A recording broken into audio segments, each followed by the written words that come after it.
So you may find that when you're recording vocals, whether they're sung vocals or spoken word for a podcast, that you hear plosives when the vocalist says P and B syllables, which is a burst of air hitting the diaphragm, causing an audio distortion that is distracting to listen to, and we don't like them. So I'm going to show you 4 ways to mitigate plosives while you're recording. The first way is using a pop filter, and they call it a pop filter because the syllable P in pop causes that plosive, and it's terrible. So this one is a good one. It's just a wireframe with a mesh screen in it, and I'll show you visually how this works. If you have a piece of paper and you say pop, pop, podcast, penguins, you can see the paper moving. But when I put the pop filter in front of it, penguins, podcast, pop screen, it's doing a good job of catching the air, not letting the air pass through, but letting the audio and the sound pass through. So the good thing about these is that they have a clip, and they can clip right onto the microphone stand, and it just lives right there. And so when you're talking into it, plosive is gone. Whereas plosive, you hear that bassy audio distortion. So pop filters are great. They also make kinds that slip right over the microphone, like a foam thing like this. This one fits over my Zoom H1N, which is also a great piece of gear. And I use it when I record outside, and it catches, it prevents wind from hitting the diaphragms of the microphones and creating that distortion. So, and it will also, if you're singing into it, it will also mitigate the plosives.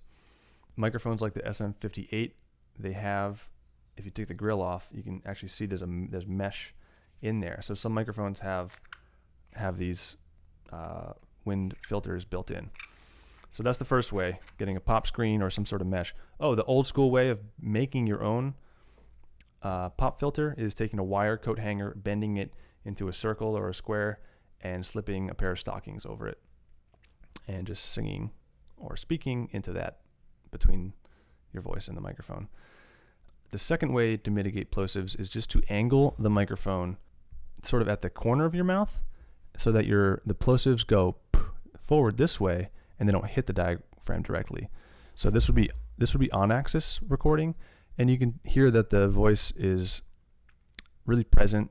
It sounds great, but we might be getting those P's and B's, those harsh plosives when we're talking. So if you don't have a pop screen, just angle your voice a little bit this way so that the corner of your mouth is what's being captured and the plosives can go forward. So P, B, podcast, PB podcast. You can tell this mitigates it just a little bit. The third way is to just increase the distance between your sound source and the microphone, because the distance will allow the air to sort of settle before it hits the diaphragm and not cause that plosive. So podcast, peanut butter.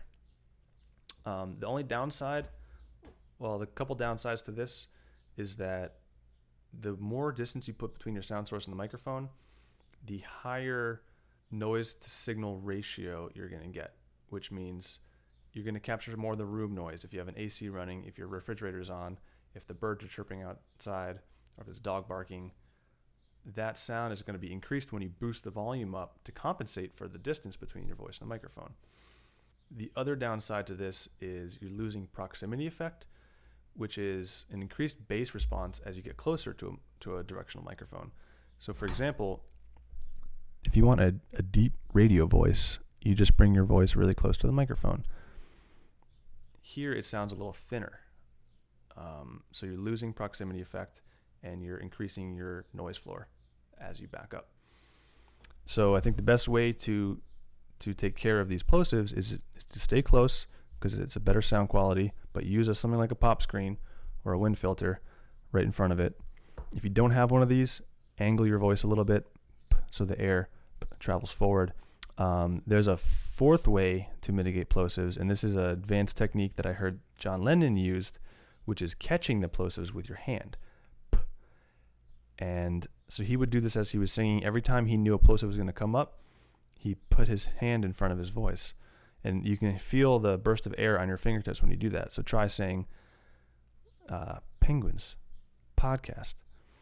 You're catching the air, but you're allowing the audio to hit the microphone. That's an advanced technique. I don't expect anybody to do that, but you can try it. So those are the 4 ways to mitigate plosives when you're recording. Pop screen, angling your voice, increasing distance, and catching the plosives. But if you have one of these, if you have a pop screen, that should probably just take care of it. And you can sing directly on axis or speak directly on axis with the microphone, and you can be as close as you want. So get one of these, and happy recording.